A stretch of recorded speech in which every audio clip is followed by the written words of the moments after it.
ఈ నెల 15వ తేదీ నుండి తిరుమలకు పాదయాత్ర నిర్వహిస్తున్నట్లు పెనుగొండ వాసవి కన్యకా పరమేశ్వరి ట్రస్టు పీఠాధిపతి ప్రజ్ఞానంద సరస్వతి తెలియజేశారు. 21 రోజులు పాదయాత్ర జరుగుతుందని, మార్గమధ్యంలో విశ్రాంతి తీసుకున్న ప్రదేశంలో కళ్యాణోత్సవాలు, ధ్యానం, సత్సంగం జరుగుతుందని స్వామీజీ తెలిపారు. ఈ నేపథ్యంలో గురుధూళి పాదయాత్ర కార్యక్రమాన్ని మంగళవారం నుంచి చేపట్టినట్లు ఆయన తెలియజేశారు. ప్రతిరోజు శ్రీ సాలిగ్రామ మఠం ట్రస్టు నుంచి ఓంకార ఆశ్రమం వరకు జరుగుతుందని స్వామీజీ చెప్పారు.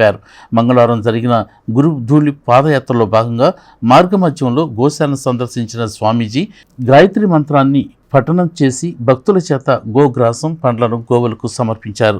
ఈ సందర్భంగా పీఠాధిపతి శ్రీ ప్రజ్ఞానంద సరస్వతి బాలస్వామి గోవుల యొక్క విశిష్టతను భక్తులకు తెలియజేశారు.